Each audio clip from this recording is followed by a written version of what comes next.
Bonjour! Cette semaine, nous allons parler d'agilité. Nous allons en fait aborder deux questions. La première question, c'est comment est-ce qu'on devient un manager et un leader agile? La compétence d'agilité est très importante, elle est devenue stratégique.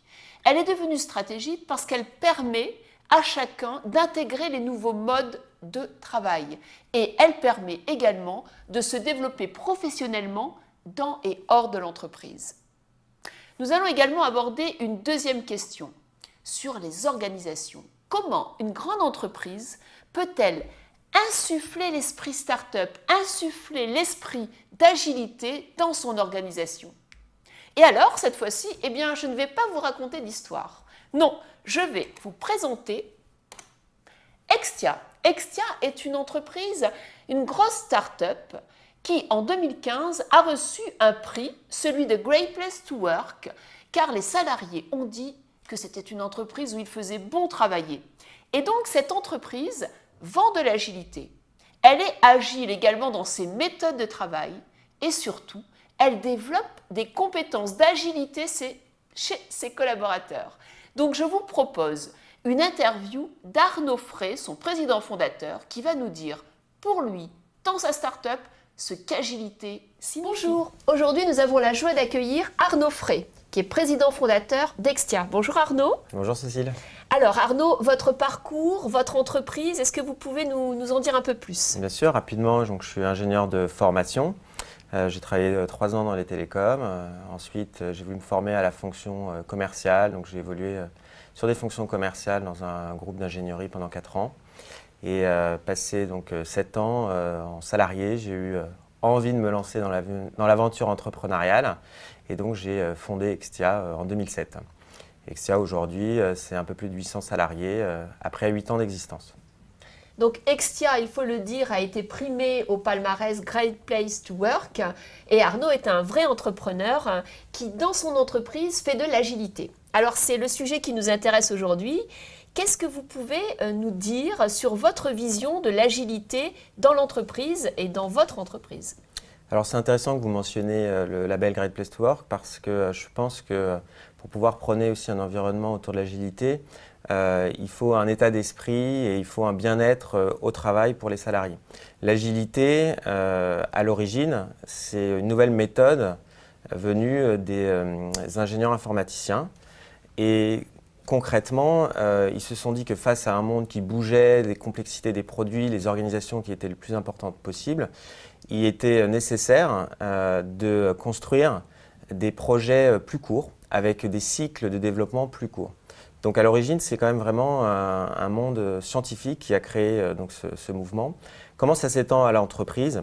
C'est que le cycle court, on le résume par ce qui s'appelle un MVP. Le MVP, c'est en anglais Minimum Viable Product. Comment créer, en étant orienté produit, 90% de la valeur du produit et qui va créer le plus de valeur à l'utilisateur. Et donc les 10% restants qui génèrent souvent des complexités, des dérives dans les projets, on les occulte complètement. Donc concrètement, dans une organisation comme Extia, comment ça se matérialise? C'est que assez souvent, quand vous allez être face à un problème, on va vous dire ah oui, mais on a toujours fait comme ça. Donc ça, c'est typiquement le type de phrase qui est banni au sein d'Extia. Alors on peut le dire, mais c'est limite la punition. Parce que l'agilité, ça répond à une vraie problématique, la problématique d'évolution. On fait référence souvent à Darwin qui dit que l'espèce la plus forte, l'espèce qui survit, ce n'est pas l'espèce la plus forte, mais c'est celle qui s'adapte. Donc l'agilité, c'est vraiment cette notion d'être en adaptation permanente. C'est donc aussi, comme on le dit, quand on s'adapte en permanence, c'est un côté instable qui peut faire peur. Donc c'est toujours important d'avoir un cadre.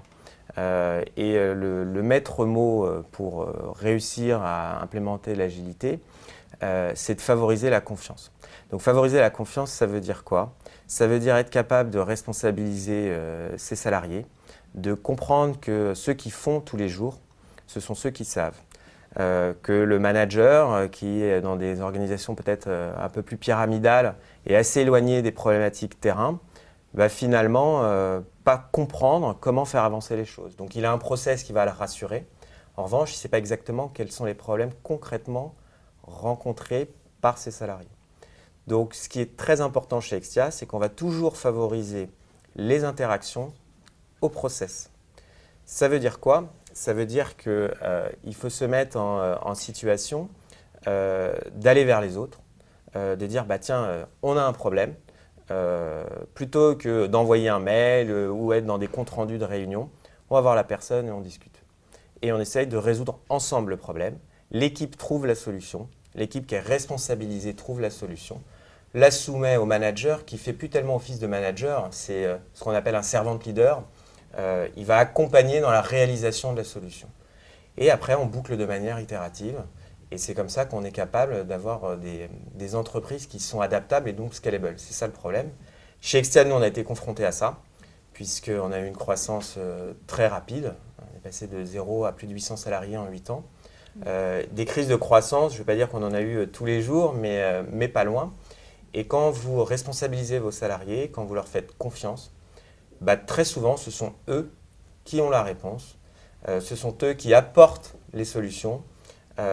Et vous n'avez pas toute cette culture du changement que dans une organisation un peu plus top-down, qui est parfois déconnectée des réalités. Finalement, les changements passent très vite tout seuls et donc on est en adaptation permanente. Par rapport au cadre, c'est quand même très important, parce qu'on entend souvent les personnes qui vont décrier au niveau de l'agilité. Ce qui est très important, ce qu'on a mis en place chez Extia, c'est le management visuel. Ça veut dire quoi? Ça veut dire que vous avez des Kanban sur différents sujets par rapport à différents projets qui sont affichés avec des post-it. Si vous venez chez Extia, il y a des post-it partout. Donc il y a un vrai budget post-it dans l'entreprise. Et on va pouvoir voir ce qui se passe visuellement. Donc si la personne n'est pas là, privilégier l'interaction au process, ça ne marche pas quand on ne voit pas la personne. Bah, assez rapidement, avec le Kanban, on va pouvoir voir ce qui se passe, où en est une tâche, s'il y a des difficultés. Donc ça impose une transparence. Donc ça, c'est très important aussi. Combien d'organisations qui fonctionnent avec non mais ça, je ne vais pas lui dire ou je lui dirai un petit peu plus tard, etc. Donc pour pouvoir avoir un environnement agile, il faut favoriser la transparence. Pour favoriser la transparence, finalement, c'est simple. Il faut accepter que le salarié a le droit à l'erreur. Donc c'est tout bête, mais le salarié a le droit à l'erreur. J'ajouterais même le patron a le droit à l'erreur, ce serait très sympa. Mais concrètement, tout le monde a le droit à l'erreur. Ce qui est important, c'est que quand on sait que la personne est responsabilisée, si elle a fait une erreur, elle va apprendre de son erreur, elle va être dans une logique apprenante, elle va potentiellement même vouloir faire évoluer le process qui l'a emmené à cette erreur. Et surtout, ça va continuer à favoriser l'initiative. Ce qui tue les entreprises aujourd'hui, pour moi, c'est le manque d'initiative de ces salariés qui sont contraints dans un fonctionnement de process, d'organisation, la peur de mal faire. Et aujourd'hui, au global, c'est très contre-productif.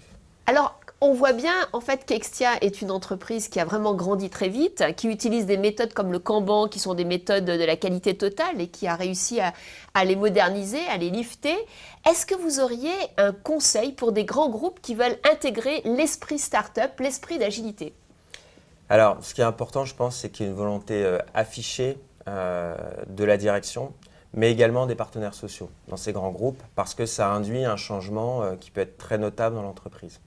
Ensuite, ce qui est assez simple, c'est qu'il faut aussi poser la question à ses salariés. Toujours avoir ce réflexe de responsabilisation. Une grande partie des réponses vont venir d'eux. Le troisième point, qui est important, c'est avoir cette approche MVP, donc Minimum Viable Product. Penser petit au départ, avec une idée de prototypage. Donc pourquoi pas imaginer une organisation dans une société, évaluer, être dans une logique du droit à l'erreur, donc fail but fail fast, et au fur et à mesure que ça fonctionne, démontrer que ça fonctionne dans ces grands groupes et fonctionner par viralité. Donc ça peut avoir un sens également pour ça, d'accompagner, de former les gens à l'agilité en amont pour comprendre. Moi, au départ, j'étais assez réticent, ce qui m'a complètement bouleversé, puisque moi je suis ingénieur, donc le cycle en V c'est important, c'est quand j'ai compris qu'avec les méthodes agiles, on était quand même capable d'envoyer des fusées dans l'espace. Et ça, pour moi, ça me parle en tant qu'ingénieur. Je me dis, OK, une fusée dans l'espace, c'est des systèmes qui sont ultra contraints.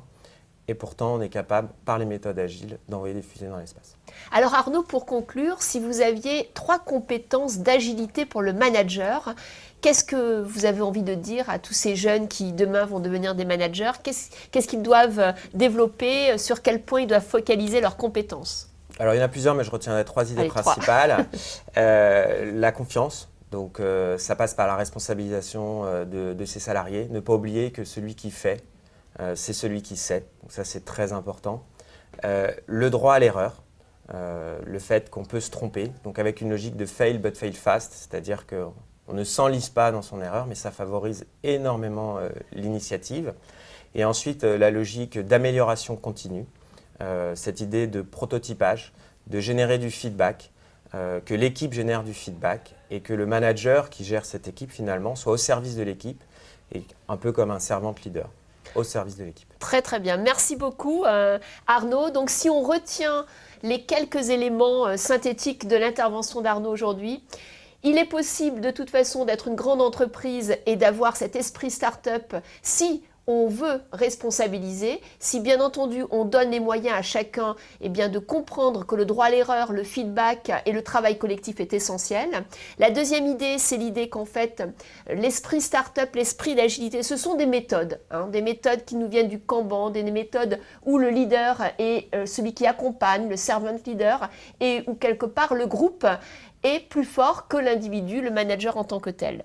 Et enfin, en tout cas, tout le monde, petite ou grande entreprise, manager ou collaborateur, peut intégrer ces méthodes. Merci.